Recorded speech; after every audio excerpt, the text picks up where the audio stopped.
At narito ang malalaki at makabuluhang balita ngayong araw. Hataw Balita ngayon. Kinumpirma ng Armed Forces of the Philippines o AFP na posibleng mangyari ang mga serye ng Joint Naval Drill sa West Philippine Sea o WPS sa mga susunod na araw. Sa isang pahayag, sinabi ni AFP spokesperson Colonel Francel Margaret Padilla na maaaring maganap ang mga susunod na aktibidad na katulad ng isinagawang Multilateral Maritime Cooperative Activity o MMCA nitong nakaraang linggo, April 7. Ipinubaya naman ni spokesperson Padilla sa Department of National Defense o DND ang mga kaukulang detalye kaugnay ng mga magaganap na maritime drills kasama ang mga kaalyadong bansa sa WPS. Hataw Balita ngayon.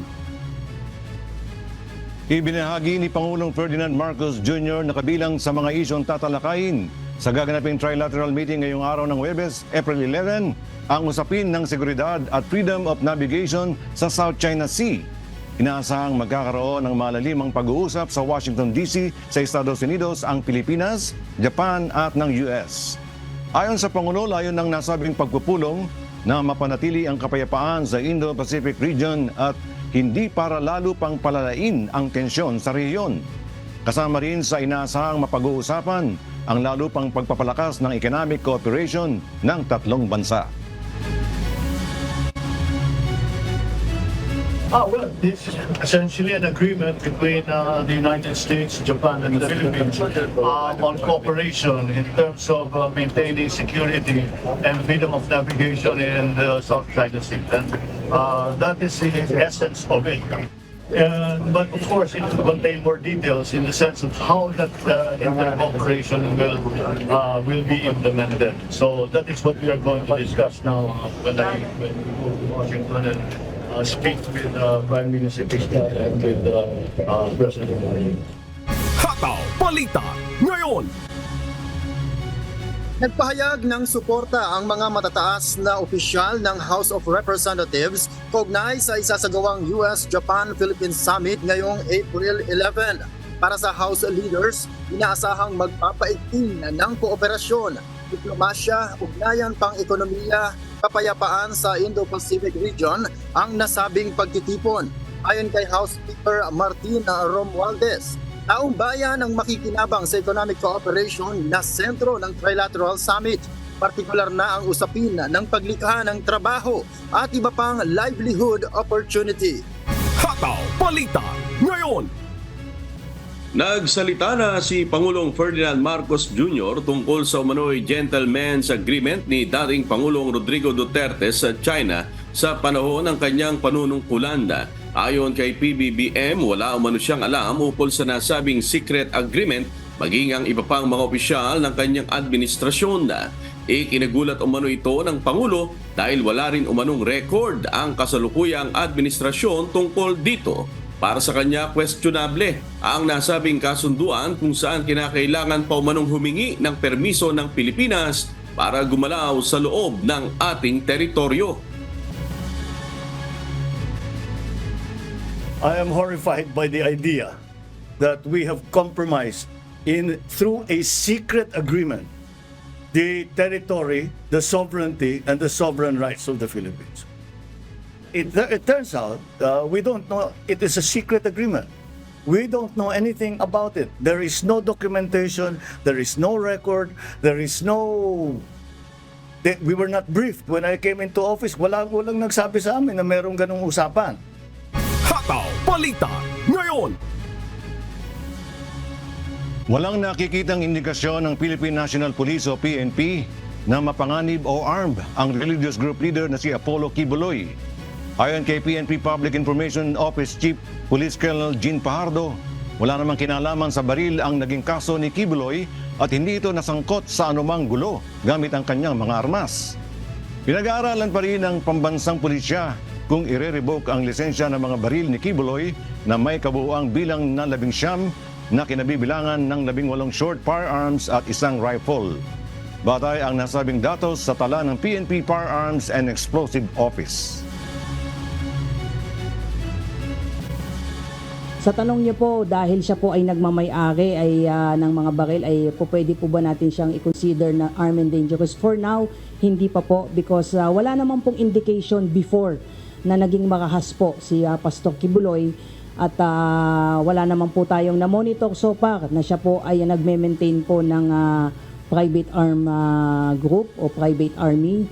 Bahagi po ng mandate po at authority po ng Firearms and Explosive Office ay kung ang isang individual na binigyan po ng license and own firearms ko, kung ang baril po na iyon particularly ay nagamit po sa isang krimen po o isang kaso, ay automatic po ay magkakaroon po ng immediate review for the possible cancellation and revocation po ng kanyang license to own and possess firearms. In this particular case po, I understand ang kaso po ni Pastor Kibuloy is not related to any use of firearms.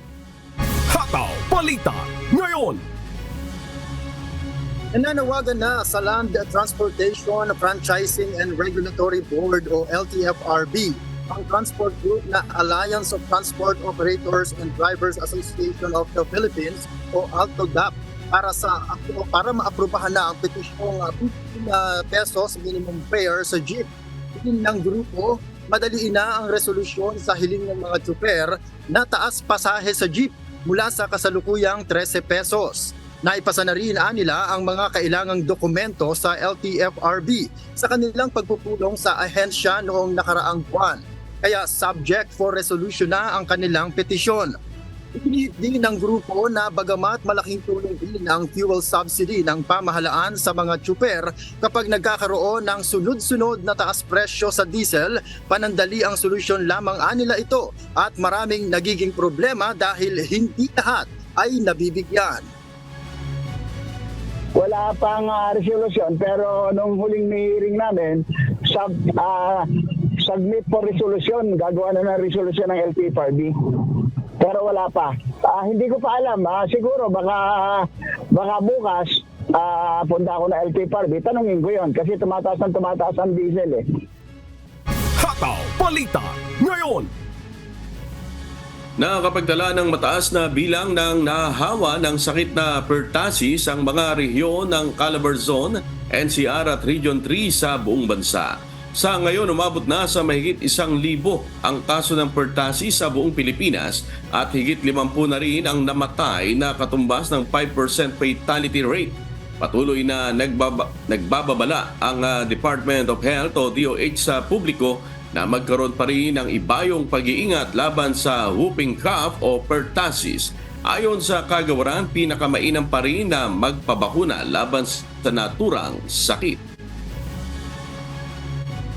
Kapag yung bata hindi gumagaling sa ubo, in 3 to 4 days, pakonsulta nyo na. Kasi nga, hindi yan ordinary ka. Baka nga pertussis na siya. So, patingnan agad. The most important is, magpapakuna na lang. Kahit iwasan mo yan, kung wala kang bakuna, pwede ka pa rin mag-part. The best defense is really vaccine, the pentavalent vaccine. So may mga batang may kidney disease, may leukemia, may pag tinamaan pa ng pertussis, yan baka yan ang mamatay. Oo, baka yan pa yung mamatay. So yun. Very young, may ano tawag ito, malnourished or undernourished, may associated condition, at yung late na diagnose. Hataw Balita ngayon. Ayan, good morning Noel at Bert. Ito nga, yung isa sa ating mga headline, itong posibleng bagong pagtaas sa pasahe sa jeep mula 13 pesos, hiling ng mga tsuper na maging minimum na ay 15 pesos dahil nga dito sa tuloy-tuloy na pagtaas ng presyo ng produktong petrolyo, especially itong diesel na gamit ng ating mga tsuper ng jeep, Noel at Bert. Yes, amigo Sherwin, naiintindihan naman natin ang kalagayan ng ating mga kababayan dyan, ng mga tsuper. Dahil siyempre nakasalalay dyan yung kumbaga pandaigdigang merkado. Pagka tumaas ang presyo ng gasolina dito sa pandaigdigang merkado, apektado naman ang bawat bansa na sinusuplayan nito, no? Kaya kung halimbawa hindi magbabago ng presyo ng pamasahe, alam naman natin na malulugi naman kung kaya mababawasan ang maiuwi ng mga tsuper na kababayan natin, no, para sa kanilang pangangailangan naman sa bawat pamilya. So para sa akin dapat lang na kung talagang tumaas ang gasolina, siguro makatwiran din na itaas diyang presyo ng pamasahe, no? Noel. Ayun, good morning dyan, amigo, Ate Losebert, at kailangan din syempre ng masusing pag-aaral din dun sa pagbalanse, sa pagtaas din ng presyo ng pamasahe. At syempre, yung epekto din yan dun sa mga daily commuters. Kasi syempre, ang sinusweldo naman ng ating mga kababayan din dun sa pang-araw-araw nilang trabaho, ay hindi naman din tumataas ng ganong kataas. At kung magsasabay dyan, syempre, yung pagtaas din ng presyo ng pamasahe, at bukod pa dyan, siyempre yung mga presyo din ng mga pangunahing bilihin, malaki ang epekto niyan doon sa ating mga kababayan. Kaya dito naman, amigo, actually nararamdaman din yan, may mga ganitong cases din kasi na biglang tumataas din yung mga presyo ng gasolina dito.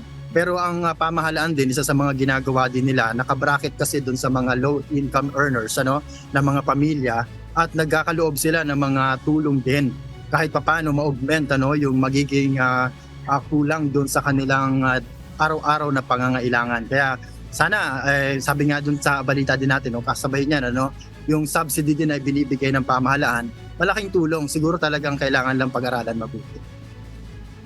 Oo, palagay ko nga rin, Noel at Bert, yun sana ang maging mabilis yung subsidiya o yung tulong na ginagawa ng gobyerno sa ating mga apektadong tsuper dito sa hindi mapigilan na pagtaas nga ng presyo ng diesel. Kasi pagka mag-aapila sila ng dagdag presyo o pasahe sa kanilang mga jeep, matagal dahil marami pang usapin, meron pang mga pagdinig na kailangang isagawa compare doon sa kung meron na talagang pondo ang gobyerno, agad na matutulungan itong ating mga tsuper ng jeep. At hindi lang sa jeep, maging sa iba't ibang mga pampublikong transportasyon.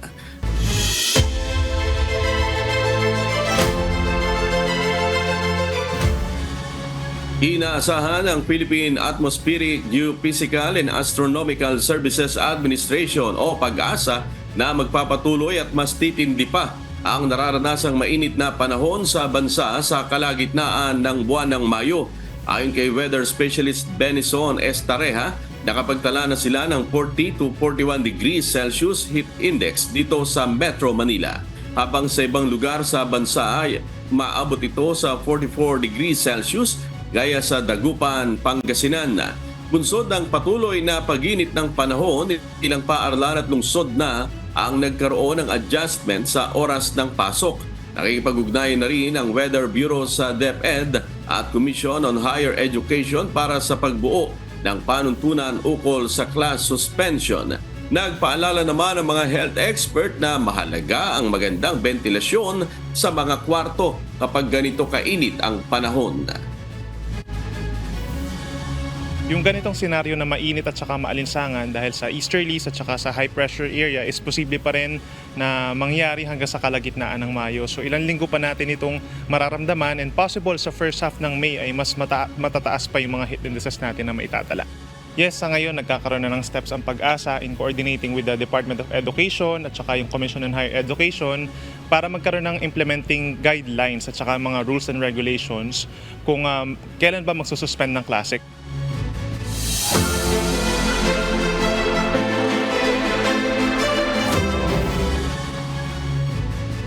Naniniwala ang Philippine Coast Guard na posibleng nagmula sa ibang bansa ang abandonadong speedboat na natagpuan sa probinsya ng Camarines Norte. Si Brian Baldarahe, humahataw! Hataw Balita ngayon! Palaisipan pa rin hanggang ngayon sa mga otoridad ang pinagmulan ng natagpuang abandonadong speedboat sa bayan ng Vinson sa Camarines Norte noong March 29. Hanggang ngayon kasi ay wala pang nagkiklaim ng tunay na may-ari ng naturang speedboat.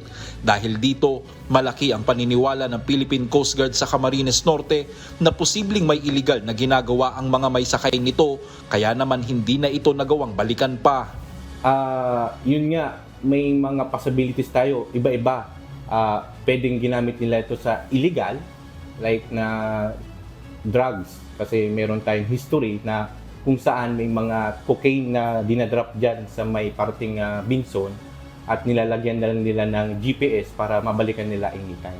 Naniniwala rin ang PCG Cam Norte na posibleng sa ibang bansa nanggaling ang naturang speedboat. Ayon kasi sa ahensya, may mga lalagyan ng tubig at mga pagkain na natagpuan sila sa speedboat na may mga nakasulat na Chinese letters. May mga ulat din mula sa mga residenteng nakakita na 7 ang sakay ng naturang speedboat.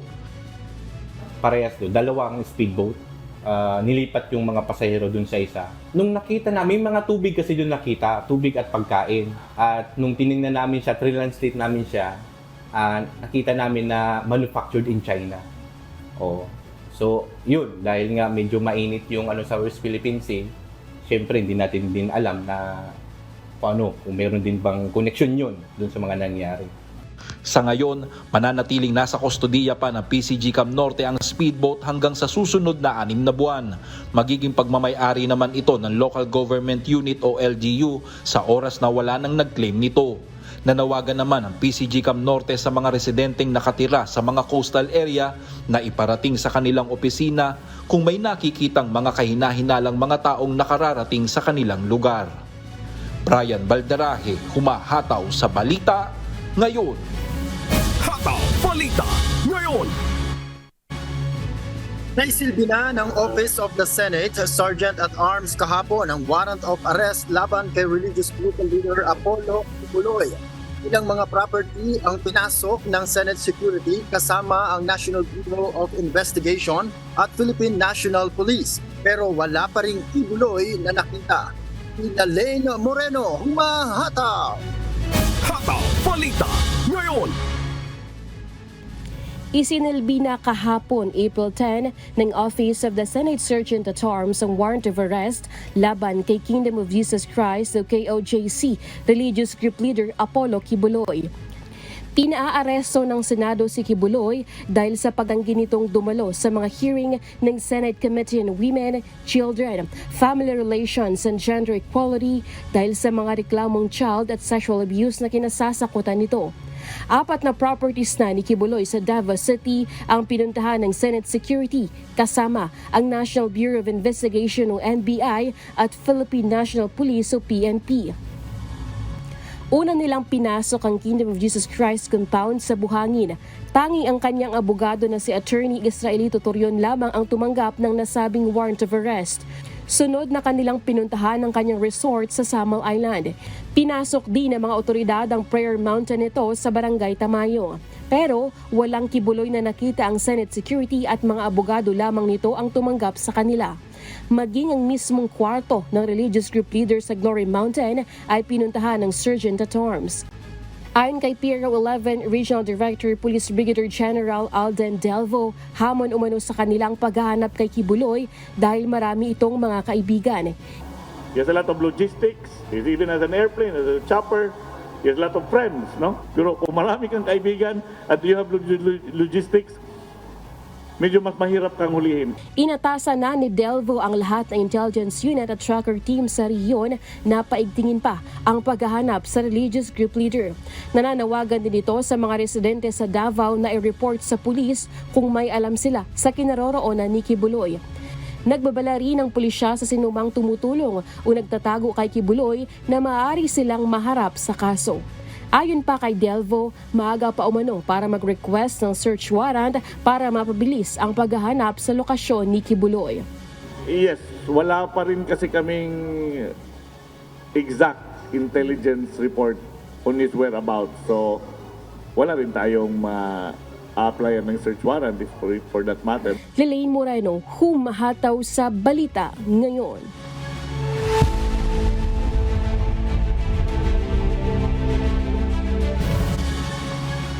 Nakakatagdang magsagawa ng emergency meeting ang International Atomic Energy Agency dahil sa pangamba sa pag-atake sa isang nuclear power plant sa southern Ukraine. Itong mahataw na balita ni Cres Pugaban. Hataw Balita Ngayon. Magkakaroon ngayong araw ng Huwebes, April 11 ng emergency meeting ang International Atomic Energy Agency o IAEA bunsod ng sunod-sunod na pag-atake sa isang planta sa southern Ukraine, ang Zaporizhzhia Nuclear Power Plant. Ang naturang planta ay pagmamayari ng Russia at kasalukuyang naka-shutdown, bunsod ng nangyayaring gyera sa pagitan ng Russia at Ukraine. Noong linggo ay natamaan ng drone attack ang isang reactor building nito. Iginigiit naman ng Russia na kagagawa nito ng Ukraine, ngunit iginigiit din ng Ukraine na wala itong kinalaman sa insidente at sinabing maaaring pakana ito ng Russia. Hindi patiyak kung sino ang may sala, ngunit iginiit ng IAEA na dapat itigil ang ganitong mga pag-atake. Inaasahang magpupulong ang board members ng naturang ahensya kung saan kabilang ang Russia at Ukraine. Nangyari na ang akusasyon sa pagitan ng Russia at Ukraine hinggil sa pag-target sa Zaporizhzhia mula nang sakupin ito ng mga puwersa ng Russia sa unang mga linggo ng pag-invade ng Moscow sa kanilang kapitbahay noong 2022. Ang parehong Russia at Ukraine ay miyembro ng board ngayong taon.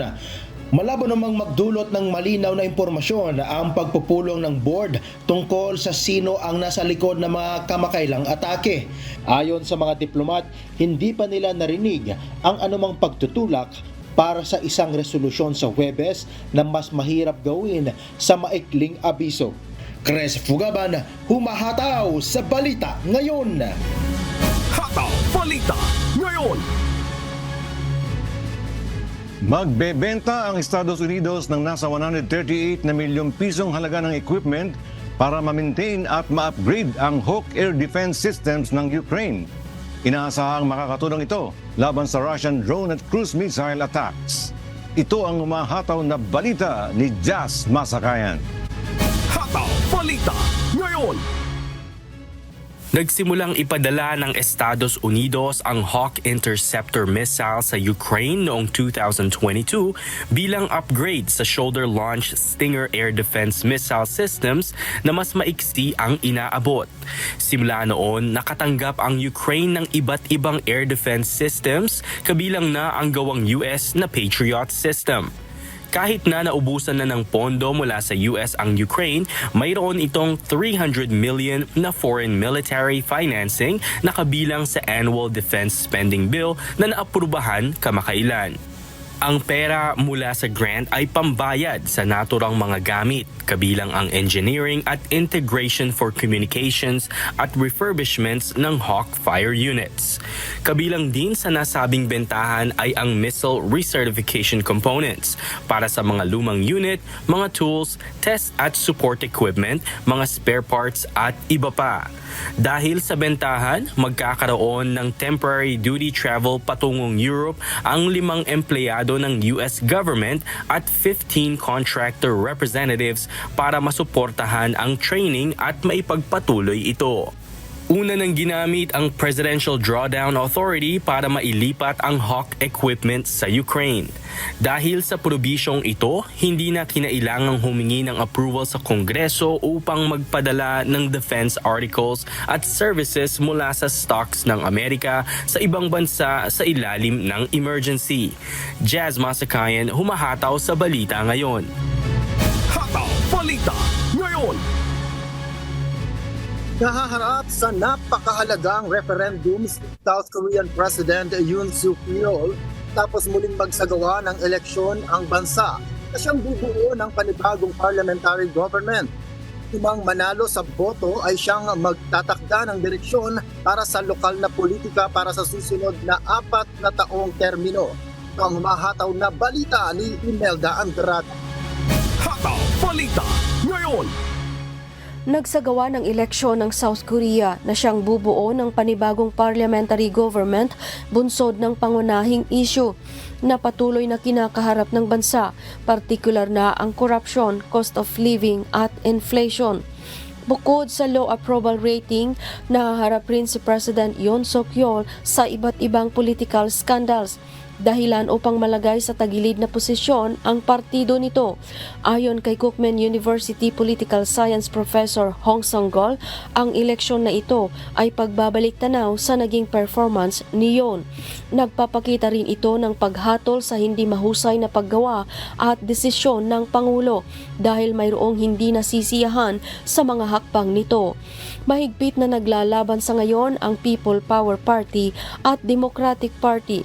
Gayon pa man, hinuhulaan ng mga political analyst na mayorya sa mananalo ay ang Democratic Party. Sakaling hindi makuha ng People Power Party o PPP ang majority seats, malamang na mawalan ng karagdagang momentum si Pangulong Yoon Suk Yeol sa kanyang last 3-year term at may posibilidad pa itong ma-impeach. Sa kasalukuyan, out of 300 seats, 167 sa mga ito ay hawak ng Democratic Party at 113 na lamang ang nasa PPP. Kaya inaabangan ang turnout ng election vote habang inaasahan naman na papabor ito sa mga mamamayan ng South Korea. Imelda Andrada, humahataw sa balita ngayon.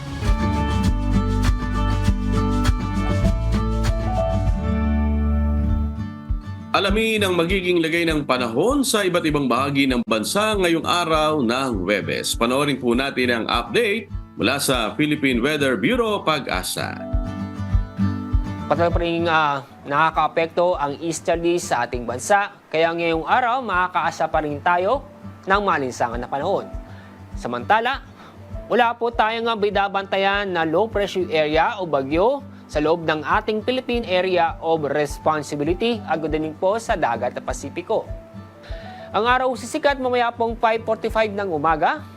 Mamayang hapon, ang araw lulubog sa ganap na 6:10 ng hapon. At napanood po natin ang update mula kay Pag-asa Weather Specialist Adzar Aurelio. Tandaan, sa bawat araw na ating nasisilayan, tayo magpasalamat sa Diyos na may lalang.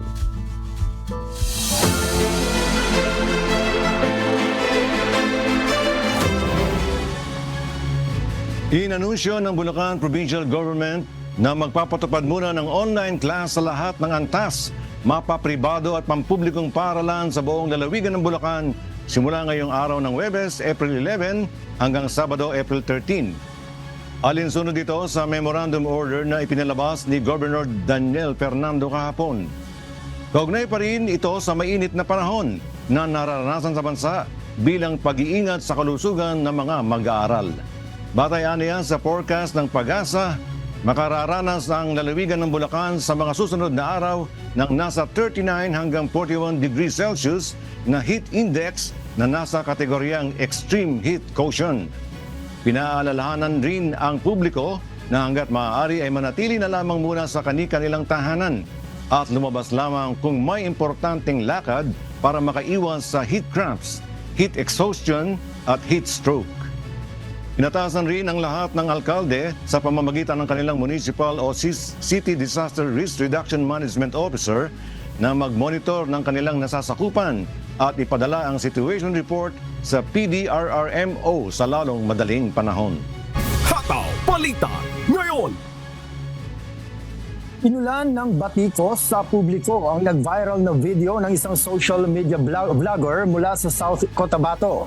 Makikita sa nasabing video ang pagkuha ng dalawang lalaki sa mga tarsier na kilalang species na madaling ma-stress kapag hinawakan. Si MJ Vasquez, humahataw! Hataw Balita ngayon! Sa videong ito, makikita na hawak-hawak ng isang lalaki ang isang Philippine tarsier habang kinukuhanan ito ng video. Maya-maya pa, kinuha naman ng kasama pa nitong lalaki ang isa pang tarsier at pilit itong pinangingiti sa harap ng kamera. Ang video ay mula sa social media vlogger na si Farmboy na taga Palumolok, South Cotabato, kung saan ginawa niyang content ang mga tarsier na nakita sa video. Matapos itong ma-upload sa Facebook, inulan ito ng maraming batiko sa publiko. Kilala ang mga tarsier bilang species na madaling mahirapan o ma-stress kapag ito hinahawakan o hinihipo, kaya hindi pinapayo sa publiko na hipon ito ng tao. Kabilang din ito sa endangered species o mga uri ng hayop na nanganganib ng maubos sa mundo, kaya hindi nararapat na gambalain, bagkos ay pangalagaan. Sa ngayon, inalis na ang kopya ng nasabing video sa Facebook page ng nabanggit na social media vlogger. Dahil sa insidente, opisyal nang naglabas ng pahayag ang Department of Environment and Natural Resources o DENR ukol sa nakababahalang viral video. Batay sa ginawang investigasyon ng kagawaran, pinakawalan na ng nasabing vlogger ang 2 tarsier na nakita sa video. Subalit pinag-aaralan pa rin ng DENR ang mga posibleng hakbang kaugnay sa nangyaring insidente. MJ Vasquez, humahataw sa Balita Ngayon. Hataw Balita Ngayon. Nagsimula na kamakalawa ang maaksyong tagpo sa Rodeo Final sa Masbate Rodeo Grand Arena. Department of Trade and Industry nagbukas na rin ng trade fair kung saan bida ang mga produktong tatak Masbateño. Si Jerry Galicia, humahataw. Hataw Balita Ngayon. 12 kalahok sa professional at 18 team naman sa student category ang magpapaligsahan sa iba't ibang cattle events. Mula pa sa mga lalawigan sa norte ang mga kalahok gaya ng Pangasinan at sa south naman mula sa Mindanao ang magpapakitang gilas sa 6 na araw ng patimpalak. Ang negosyante na si John Agustina, first time pa lang nakarating sa isla ng Masbate at ngayon lang din makasasaksi ng rodeo. Na timingan lang po namin na naglibot po kami diyan sa city tapos sabi po na may mapapanood po ngayon tapos kaya pumunta po kami dito ngayon. Ito pong itong rodeo festival po. Kaya excited din po kasi first time po namin eh. 2 koponan naman mula sa probinsya ng Masbate ang kalahok sa rodeo finals. Ito ang The Best MSCAT team at ang grupo ng mga pulis. Maituturing na hindi lamang home of the Rodeo of the Philippines kundi Rodeo of Asia ang kakaibang festival nito sa Masbate. Sa pamamagitan ng nasabing pagdiriwang, mapalalakas ang larangan ng turismo at mapopromote ang kagandahan ng mapasyalan sa Masbate. Nagiging dayuhin na yung Masbate and people discover, tourists or neighboring local and international discover through attending rodeo festival what the other municipalities or the entire province can offer to our tourists. Particularly yung mga beaches natin, ecotourism, and at saka ito talagang rodeo festival. If you hear it right from the secretary herself, it's a unique. Sabi niya, 'di ba? Sabi niya hindi lang kontentado na the rodeo capital of the Philippines, but she said that this must be the rodeo capital of Asia. So level up tayo. Samantala nagbukas na rin ang 1 linggong urawasan trade fair ng Department of Trade and Industry sa Grandstand. Kalisabay pa rin na pagdiriwang ng Rodeo Festival. Tampok dito ang iba't ibang produktong gawa ng mga Masbateño. Layunin na mapalakas at maipakilala sa mga mamamasyal na turista at maging sa mga Masbateño ang mga likha ng ating mga kababayan. At matulungan din ang mga small medium enterprise sa kanilang mga panghanap buhay. Gaya na lamang ng mga produktong likhang kamay ng mga person deprived of liberty o PDL na ibinebenta ng mga kawani ng Bureau of Jail and Management o BJMP. Malaking tulong nila para sa mga bilanggon na makasama sa trade fair ang kanilang nagagawa sa piitan ng mga tao. Since yung mga items po na nagagawa nila sa loob na ilalabas po natin and na ma-market po siya ng mas mabilis. So yung pera mas naiipon din, mas malaki yung kita nila. Yung kinikita po nila usually po sa pansarili nilang mga gamit kagaya ng sabon, pangkape, shampoo, sa mga personal necessities po nila. Tapos yung iba po pinapadala nila sa pamilya nila. Ang mga handicrafts na mula naman sa scrap materials na kadena, ginawang iba't ibang disenyo ang patok naman sa mga turista. Malaking tulong din kay Mang Egay na mapanood ang kanyang magawa ng maitampok at maibalita sa UNTV sa nakaraang obra Masbateño Trade Fair. Super! Opo, nakapanood. Maraming nag-like, maraming nag-share ng mga nanood nila ako sa UNTV. Nagpapasalamat ako sa UNTV. Maraming salamat. At dahil doon ako medyo nakilala sa mga ginawa kong sa itong sculpture na ito mula sa kadena. Dinagsa naman ng libu-libong turista ang Rodeo Grand Parade sa pasimula ng Rodeo Finals dahil sa iba't ibang ma-float na pumarada. Bandang umaga kahapon, April 10, ay sinagawa naman ang cattle drive sa crossing sa lungsod ng Masbate. Nasa 60 baka ang pinakawalan mula sa crossing patungo sa Masbate Rodeo Grand Arena sa paggiya ng mga cowboy.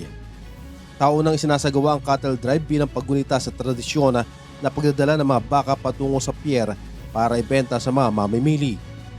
Jerry Galicia, humahataw sa Balita Ngayon.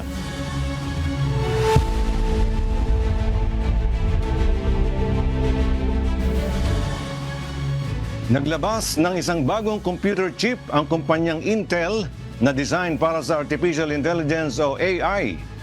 Samantala, inanunsyo naman ng South Korean President na si Yoon Suk Yeol na gagastos ang bansa ng $6.94 billion o 392 billion pesos para sa AI sa taong 2027. Ito ang humahataw na balita ni Noni Ramos. Hataw Balita Ngayon. Naglabas na ang kumpanyang Intel ng isang bagong computer chip na designed para sa Artificial Intelligence o AI. Ito ang Gaudi 3 na idinisenyo para maging mas mabilis ang responses nito kaysa sa mga chip ng Nvidia. Kinakailangan ng Gaudi 3 ng ibang mga tech company para sa kanilang AI projects pero hindi pa sapat ang bilang ng mga ito. Na siyang ipinahayag ng Vice Presidente ng Intel na si Jenny Barovian sa pamamagitan ng isang announcement. Gusto raw ng kanilang mga customer ang mas maraming options at inaasahan nila ang Intel na magkaroon pa ng bagong AI technology at ng mga solusyon para sa mga customers. Magiging available ang Gaudi 3 chip sa mga kumpanyang gumagawa ng servers gaya ng Supermicro at Hewlett-Packard Enterprise sa second quarter ng taong ito. Samantala, inanunsyo naman ng Pangulo ng South Korea na si Yoon Suk Yeol na gagastos ang kanilang bansa ng $6.94 billion o 392 billion pesos para sa AI sa taong 2027. Bahagi ng pakikipagsabayan ng South Korea sa malalaking bansa gaya ng United States, China at Japan. Kasama sa naturang budget ang mas marami pang research at development sa mga AI chip. Layunin ni President Yoon na maging isa sa top countries sa AI industry ang South Korea sa taong 2030. Noni Ramos, humahataw sa balita ngayon. Hataw Balita Ngayon. Nagsagawa ng street art makeover ang Abu Dhabi upang mapaganda at gawing makulay ang cityscape ng syudad. Ilang overseas Filipino worker o OFW artists sa United Arab Emirates ang kabilang sa mga naimbitahan ng pamahalaan upang maipakita ang husay sa pagpipinta. Ito ang humahataw na balita ni Bradley Robuza. Hataw Balita Ngayon. Kapansin-pansin ang makukulay at naggagandahang mural paintings na makikita sa bus shelters sa Abu Dhabi, United Arab Emirates. Ilan lamang sa mga kamanghamanghang disenyo ng mga mural paintings na ito ay ang Peregrine Falcon na siyang sumisimbolo sa bansang UAE.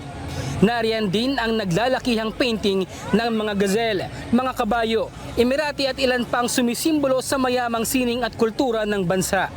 Kabilang ang mga artwork na ito sa Abu Dhabi Canvas Initiative na programa ng Department of Municipalities and Transport na layong pagandahin ang cityscape ng syudad sa pamamagitan ng vibrant murals na gawa ng mga local artists. Alam niyo ba na kabilang ang ilan nating mga kababayang overseas Filipino workers sa nabigyan ng pagkakataon upang maipakita ang kanilang husay sa pagpipinta? Gaya na lamang ng mala video game theme na mural art na ito na gawa ni Christian Crescencio gamit ang spray paints. Ako masaya ako at na-appreciate nila yung mga Filipino OFW dito sa UAE, lalo na yung mga full-time artists. Pakiramdam namin hindi kami iba sa mga ibang artists dito na taga ibang bansa. Katulad din yung pag-appreciate nila sa mga katulad ng ibang lahi na parang walang naman. Lubos po ako nagpapasalamat sa Department of Municipality and Transport ng Abu Dhabi na mabigyan po kami ng pagkakataon na mapabilang sa pagpapaganda ng Abu Dhabi. sa pamamagitan po ng pag-share namin sa aming sining. Isang 3D floor art ng malaking kabayo sa tila na bitak na kalsada naman ang naging kontribusyon ni Henry sa isinagawang street art makeover. Ang nakakatawa dito, sir, ang ganda nung collaboration ng iba't ibang mga artists. Kami mga artists, meron kami iba't ibang klaseng technique, iba't ibang style. Pero dahil sa project na to, nagkaroon kami ng collaboration, nagsama-sama yung mga technique namin. So, ito, nabuo namin yung isang, meron kami mga 3D walls, meron kami mga abstract, meron kami mga murals, realistic. So, gumawa ko ng horse na 3D, kung saan nakaangat ang ulo niya, nilagay ko dun sa wall na mismo para mas makita yung details ito. Ayon kay Noor Shama, Director of Marketing and Communications ng DMT, ipinagmamalaki ng departamento ang mga nakiisang artist sa isinusulong na inisyatibo, hindi lamang upang mapaganda ang syudad, kundi upang magkaroon din ng kakaibang experience ang publiko sa pamamagitan ng mga isinagawang street art makeover. Namangha naman ng ilang mga residente sa nakitang makukulay na artworks. Very attractive, and this is showing the Arab culture, and specifically the United Arab Emirates nation, and the culture of it, and the traditions, how the life was, and now.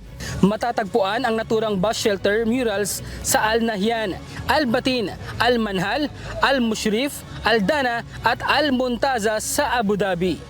Aabot sa mahigit 40 bus shelters na ang sumailalim sa street art makeover sa iba't ibang bahagi ng syudad na kabilang sa Abu Dhabi Canvas Initiative.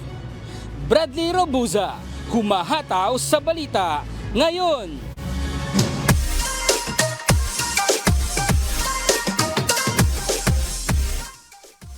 Ito na ang hindi natin makalilimutan ng pinakaabangan nating lahat. Noel, pwede bang bumate? Pwede! Narito ang pagbati ng ating kababayan. Hello po, magandang araw po sa inyo lahat. Ako po si Brother Eric Cabrera ng Edmonton, Canada. Binabati ko po dyan sa Pilipinas ang aking kakapatid sa laman at kapatid sa pananampalataya na si Annie Magno at ang kanyang asawa na aking bayaw na si Brad Lani Magno. At sana'y lagi po kayong ingatan ng Diyos sa araw-araw. At ganun din po, binabati ko din ang lokal ng Edmonton. Sa lahat po ng mga kapatid dito, mabuhay po tayong lahat at pagpalain naman po tayo ng buong may kapal. Maraming salamat po sa Diyos. Ayon, patuloy po namin kayong inaanyayahan sa nagpapatuloy na mass indoctrination ng MCGI. Day 14 na po tayo, 7 p.m. Philippine Time, sa official MCGI social media accounts. Kabilang ang MCGI channel, ang official YouTube channel ng Members Church of God International. Tuloy rin po namin kayong inaanyayahan na makiisa sa Global Prayer for Humanity tuwing Lunes hanggang Biyernes alas 9:30 ng gabi. Ito po ay naka-stream ng live sa lahat ng MCGI social media accounts. Ang Global Prayer for Humanity ay bukas po sa lahat, anuman ang inyong relihiyon o lahi. At sa aming ibabahaging mga salita ng Diyos na ating sandigan, mula sa Lucas Kapitulo 12, talatang 15. At sinabi niya sa kanila, mangagmasid kayo at kayo'y mangag-ingat sa lahat ng kasakiman, sapagkat ang buhay ng tao ay hindi sa kasaganaan ng mga bagay na tinatangkilik niya.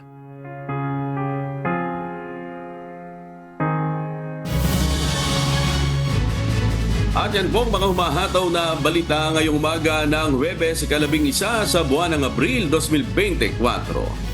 Sa ngalan po ng lahat ng bumubuo ng UNTV News and Rescue, UNTV Radio La Verdad 1350 at ng ating mga correspondent mula Luzon, Visayas at Mindanao. Mula po rito sa Pilipinas, ako po inyong amigo Sherwin Hulubong. At yan po ang mga umahataw na balita sa iba't ibang panig ng mundo ngayong Thursday morning, April 11, 2024. Mula rito sa Dubai, United Arab Emirates, ako si Bert Cerudo. Ako naman po si Noel Poliarco mula rito sa Edmonton, Alberta, Canada. At dito sa UNTV at sa UNTV Radyo La Verdad 1350. Diyos ang aming sandigan, serbisyo publiko ang aming pinahahalagahan. Susunod na ang Good Morning Kuya. Salamat po sa Diyos at magandang umaga.